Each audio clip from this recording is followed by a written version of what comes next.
Let's all read it together. When Jesus therefore had received the vinegar, he said, "It is finished." And he bowed his head and gave up the ghost. Kannada. ಯೇಸು ಆ ಹುಳಿ ರಸವನ್ನು ಸೇವಿಸುತ್ತಲೇ ಎಲ್ಲ ನೆರವೇರಿತು ಎಂದು ನುಡಿದು ತಲೆಬಾಗಿ ತಮ್ಮ ಆತ್ಮವನ್ನು ಒಪ್ಪಿಸಿದರು. Jesus said, "It is finished." ಇಲ್ಲಿ ಯೇಸುಸ್ವಾಮಿ ಹೇಳ್ತಾ ಇದ್ದಾರೆ ಎಲ್ಲವೂ ಮುಗಿಯಿತು ಎಂಬುದಾಗಿ. Only after saying it is finished, he gave up his spirit. ಇಲ್ಲಿ ಯಾವಾಗ ಯೇಸು ಎಲ್ಲವೂ ಮುಗಿಯಿತು ಎಂದು ಹೇಳಿದ ನಂತರ ತನ್ನ ಆತ್ಮವನ್ನ ಒಪ್ಪಿಸಿಕೊಡ್ತಾ ಇದ್ದಾರೆ. Hallelujah. Hallelujah, Hallelujah. Hallelujah. So this word, "it is finished," is very, very powerful. ಈಗ ಇಲ್ಲಿ ಎಲ್ಲವೂ ಮುಗಿಯಿತು ಎಂಬುದಾಗಿ ಹೇಳಿರುವಂತಹ ಪದ ತುಂಬಾ ಶಕ್ತಿಶಾಲಿಯುಳ್ಳದ್ದು. So we are going to study today what Jesus finished on the cross. ಈಗ ನಾವು ನೋಡೋಣ, ಇಂದು ನಾವು ಕಲಿತಿರುವಂತಹ ವಿಷಯ, ಇಲ್ಲಿ ಯೇಸುಸ್ವಾಮಿ ಶಿಲುಬೆ ಮೇಲೆ ಯಾವ ರೀತಿ ಎಲ್ಲವೂ ಮುಗಿಯಿತು ಎಂಬುದಾಗಿ ಕಾರ್ಯವನ್ನು ಮಾಡಿದ್ದಾರೆ. Because again and again I will be speaking the same word. When my word abides in you, Jesus said, "You shall know the truth, and the truth will set you free." ಈಗ ಇಲ್ಲಿ ದೇವರ ವಾಕ್ಯ ಪದೇ ಪದೇ ಹೇಳ್ತದೆ, ನೀವು ಯಾವಾಗ ಪದೇ ಪದೇ ದೇವರ ವಾಕ್ಯವನ್ನ ನುಡಿತಿರ್ತೀರೋ ಆ ವಾಕ್ಯದಲ್ಲಿರುವಂತಹ ಸತ್ಯವು ನಿಮಗೆ ಸಂಪೂರ್ಣವಾದಂತಹ ಬಿಡುಗಡೆಯನ್ನು ಕೊಡುವಂಥದ್ದು ಎಂಬುದಾಗಿ. So when you understand what Jesus finished on the cross for you and for me, we can have a claim of that inheritance that belongs to us. ಈಗ ಯೇಸು ಶಿಲುಬೆಯಲ್ಲಿ ಯಾವ ಕಾರ್ಯವನ್ನು ಮಾಡಿ ಎಲ್ಲವೂ ಮುಗಿಯಿತು ಎಂಬುದಾಗಿ ಹೇಳಿದಾರೋ ಆ ವಾಕ್ಯದಲ್ಲಿರುವಂತಹ ಸತ್ಯವನ್ನು ನೀವು ಅರ್ಥ ಮಾಡಿಕೊಂಡಾಗ ದೇವರು ನಮಗೆ ಏನೆಲ್ಲ ಪಿತ್ರಾರ್ಜಿತ ಆ ಆಶೀರ್ವಾದ ಕೊಟ್ಟಿದ್ದಾರೋ ಅವುಗಳನ್ನು ನಾವು ಪಡೆಯಲಿಕ್ಕೆ ಸಾಧ್ಯವಾಗ್ತದೆ. The first thing that Jesus finished on the cross when he said it is finished is, right from the book of Genesis, prophecies and scriptures were spoken about him, that he would come and deliver his people, he would go through suffering. So all prophecies Jesus finished on the cross. ಇಲ್ಲಿ ಎಲ್ಲವೂ ಮುಗಿಯಿತು ಎಂಬುದಾಗಿ ಹೇಳುವಂತಹ ಕಾರ್ಯವನ್ನು ನೋಡುವಾಗ ಆದಿ ಕಾರಣದಿಂದ ಹಿಡಿದು ಎಲ್ಲ ಪ್ರವಾದಿಗಳ ಮೂಲಕ ದೇವರು ಏನನ್ನು ನುಡಿದಿದ್ದಾರೋ, ಲೋಕಕ್ಕೆ ಒಬ್ಬ ಲೋಕರಕ್ಷಕನು ಬರ್ತಾನೆ, ಅವನು ಇಡೀ ಮಾನವ ಕುಲದ ಎಲ್ಲರ ಪಾಪಗಳನ್ನ ತನ್ನ ಶರೀರದ ಮೇಲೆ ಹಾಕಿಕೊಂಡು ಇಡೀ ಮಾನವ ಕುಲವನ್ನ ಎಲ್ಲ ಪಾಪದಿಂದ ಬಿಡುಗಡೆ ಮಾಡುವುದಕ್ಕಾಗಿ ಶಿಲುಬೆ ಯಾತನೆಯನ್ನು ಅನುಭವಿಸಿ ನಮ್ಮನ್ನ ಪಾಪದಿಂದಲೂ ಶಾಪದಿಂದಲೂ ಬಿಡುಗಡೆ ಮಾಡ್ತಾನೆ ಎಂಬುದಾಗಿ ಹೇಳ್ತಾರೆ. So Jesus suffered, and the suffering of Christ was already prophesied in the Bible. ಇಲ್ಲಿ ಯೇಸುವು ಶಿಲುಬೆ ಮೇಲೆ ಯಾತನೆಯನ್ನು ಅನುಭವಿಸುತ್ತಿರುವಂತಹ ಎಲ್ಲಾ ಕಾರ್ಯಗಳನ್ನ ಪ್ರವಾದಿಗಳ ಮೂಲಕ ದೇವರು ಮೊದಲೇ ಪ್ರವಾದಿಸಿದ್ರು. In Psalms 22, it ಕೀರ್ತನೆ speaks about Jesus' suffering on the cross. ಕೀರ್ತನೆಯ 22ನೇ ಅಧ್ಯಾಯದಲ್ಲಿ ನೋಡ್ತೇವೆ, ಯೇಸು ಯಾವುದೆಲ್ಲ ಆ ನೋವುಗಳನ್ನ ಚಿತ್ರಹಿಂಸೆಯನ್ನು ಅನುಭವಿಸಬೇಕಿತ್ತು ಎಂಬುದಾಗಿ ಮೊದಲೇ ಪ್ರವಾದನೆ ಮಾಡಲಾಗಿದೆ. When you look at the cross behind of Jesus and you look at him hanging on the cross, many people say that Jesus had 5 wounds. ನಾವು ಶಿಲುಬೆ ಮೇಲೆ ನೇತಾಡುವಂತ ಯೇಸುವನ್ನು ನೋಡುವಾಗ ಅನೇಕ ಮಕ್ಕಳು ಈ ರೀತಿ ಹೇಳ್ತಾರೆ, ಯೇಸು ಪಂಚ ಗಾಯಗಳಿಂದ ನೋವನ್ನು ಅನುಭವಿಸಿದರು ಎಂಬುದಾಗಿ.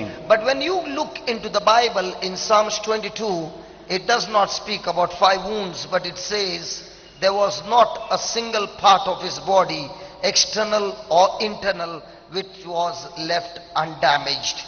Every organ of his body was damaged.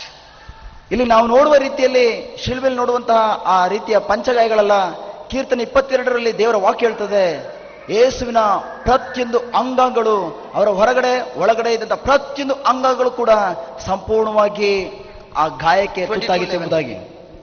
22:11 Be not far from me, for trouble is near, for there is none to help me. ನನ್ನಿಂದ ದೂರವಾಗಿರಬೇಡ, ಇಕ್ಕಟ್ಟು ಸಮೀಪವಾಗಿದೆ, ನನಗೆ ಸಹಾಯಕನು ಯಾರೂ ಇಲ್ಲ. He is talking about Jesus' suffering on the cross. ಈಗ ಇಲ್ಲಿ ಮಾತಾಡ್ತಿರುವಂತಹ ತಿಳಿಸ್ತಿರುವಂತಹ ಒಂದು ಕಾರ್ಯ ಬಂದು ಯೇಸು ಸ್ವಾಮಿ ಶಿಲುಬೆಯ ಮೇಲೆ ಯಾವ ಯಾತನೆಯನ್ನು ಅನುಭವಿಸಿದ್ದಾರೆ ಎಂಬುದಾಗಿ ತೋರಿಸ್ತಾ ಇದೆ. How many times do you think Jesus suffered? ಈಗ ಎಷ್ಟು ಸಂದರ್ಭದಲ್ಲಿ ನೀವು ಯೇಸು ಸ್ವಾಮಿ ಯಾವ ರೀತಿಯ ಆ ಚಿತ್ರಹಿಂಸೆಯನ್ನು ಅನುಭವಿಸ್ತೀರಿ ಎಂಬುದಾಗಿ ಆಲೋಚನೆ ಮಾಡಿದಿರಿ? According to you, did Jesus suffer only on the cross? ಈಗ ಯೇಸು ಸ್ವಾಮಿ ನಿಮ್ಮ ಪ್ರಕಾರ ಕೇವಲ ಶಿಲುಬೆ ಮೇಲೆ ಮಾತ್ರ ಯಾತನೆಯನ್ನು ಅನುಭವಿಸಿದ್ರಾ? Did he suffer only on the cross? ಯೇಸು ಸ್ವಾಮಿ ಶಿಲುಬೆ ಮೇಲೆ ಮಾತ್ರ ಯಾತನೆಯನ್ನು ಅನುಭವಿಸಿದ್ರಾ? Let's see the answer, what the Bible has to say. ಈಗ ನೋಡೋಣ ಈ ಪ್ರಶ್ನೆಗಿರುವಂತಹ ಉತ್ತರ ದೇವರ ವಾಕ್ಯದಲ್ಲಿ ಏನಂತ ಬರೆದಿದೆ ಎಂಬುದಾಗಿ. Hebrews chapter 5 verse 6, then we'll come back to 22. Hebrews chapter 5 verse 6 says, as he said also in another place, you are a priest forever after the order of Melchizedek. Jesus, who in the days of his flesh, when he had offered up praise and supplication with strong crying, just put it in English, Hebrews 5:6. Praise the Lord. Praise the Lord. Hallelujah. Hallelujah. What's that? Verse 7.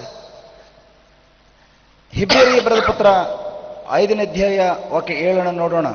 Who in the days of his flesh, when he had offered up prayers and supplication with strong crying, say that, strong crying and tears unto him that was able to save him from death, and was heard in that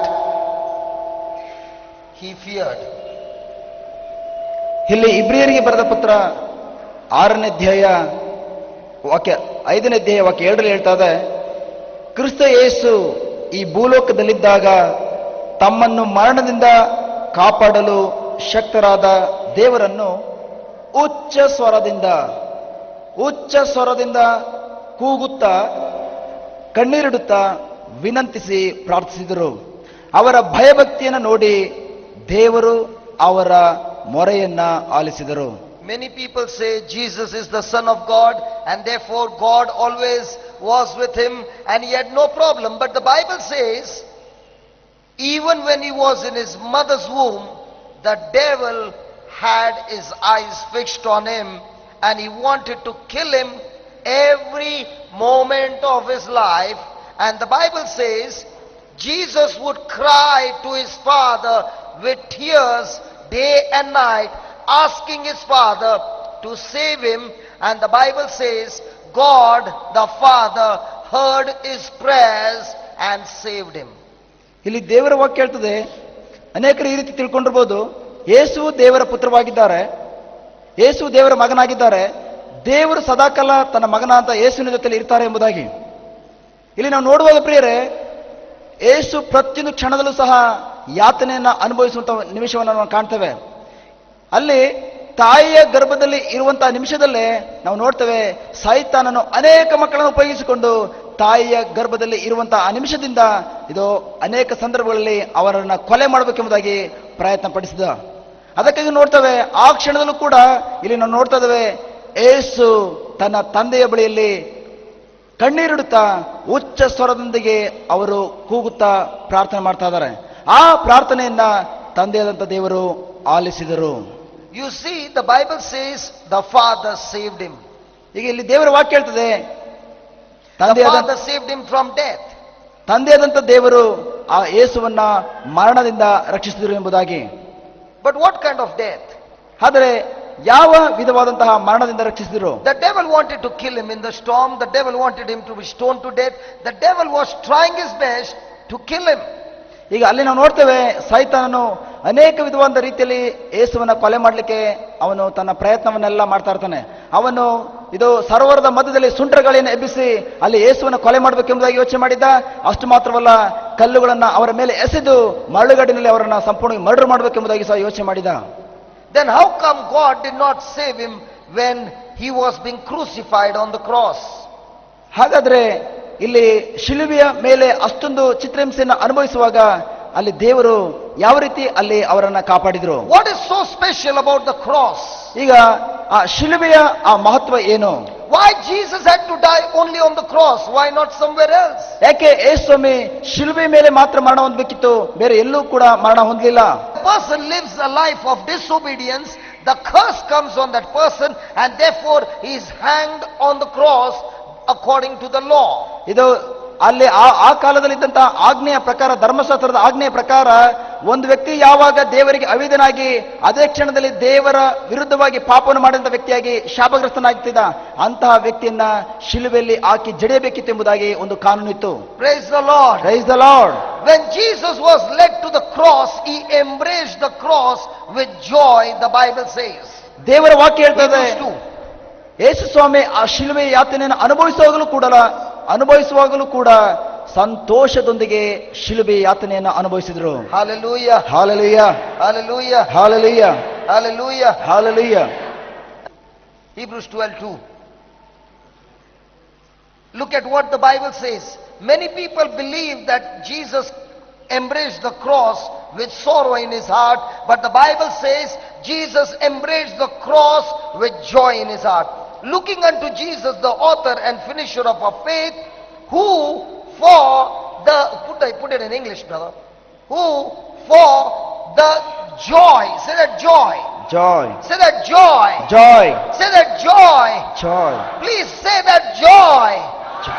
Jesus did not embrace the cross with sorrow, but he embraced the cross with joy that was set before him. He endured the cross, despising the shame, and he sat down at the right hand of the throne of God. ಇಲ್ಲಿ ಇಬ್ರಿಯರಿಗೆ ಬರೆದ ಪತ್ರ 12ನೇ ಅಧ್ಯಾಯ ವಾಕ್ಯ 2 ಹೇಳ್ತಾ ಇದೆ, ನಮ್ಮ ನಂಬಿಕೆಯನ್ನು ಹುಟ್ಟಿಸುವಾತನು ಅದನ್ನು ಪೂರೈಸುವಾತನು ಆಗಿರುವ ಯೇಸುವಿನ ಮೇಲೆ ದೃಷ್ಟಿ ಇಟ್ಟು ನಮ್ಮ ಮುಂದೆ ಇಟ್ಟಿರುವ ಓಟವನ್ನ ತಾಳ್ಮೆಯಿಂದ ಓಡೋಣ.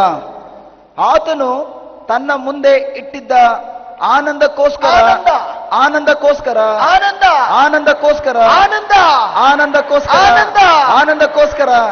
When you look at the cross, you will say Jesus was crying, Jesus had sorrow, but the Bible says no, Jesus embraced the cross with joy. ನೀವು ಶಿಲುಬೆಯನ್ನು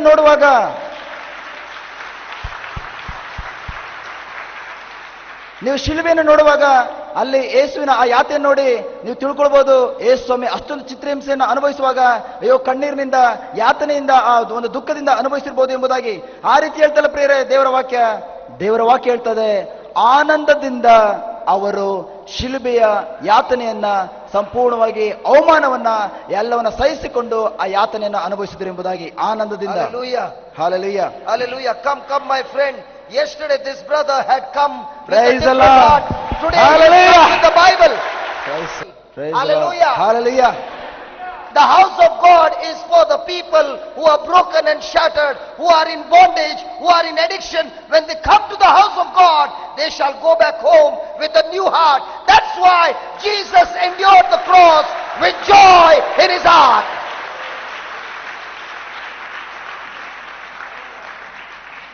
ಇದು ದೇವರು ವಾಸುವಂತ ದೇವರ ಮನೆಗೆ ಈ ರೀತಿ ದುಶ್ಚಟದಿಂದ ಇದು ಅನೇಕ ವಿಧವಾದಂತಹ ದುಶ್ಚಟಕ್ಕೆ ದಾಸರಾಗಿರುವಂತಹ ಅನೇಕ ವ್ಯಕ್ತಿಗಳು ದೇವರ ಮನೆಗೆ ಬರುವಾಗ, ಅವರ ಹಿಂದಿರುಗಿ ಹೋಗುವಾಗ ಹೃದಯ ಪರಿವರ್ತನೆ ಹೊಂದಿ ತಮ್ಮ ಮನೆಗೆ ಹೋಗುವಂತಹ ಆ ಕಾರ್ಯಕ್ಕಾಗಿ ಪ್ರಿಯರೇ ಯೇಸು ಸ್ವಾಮಿ ಆನಂದದೊಂದಿಗೆ ಶಿಲುಬೆ ಯಾತನೆಯನ್ನು ಅನುಭವಿಸಿದ್ರು. Hallelujah. Hallelujah. How can a person who is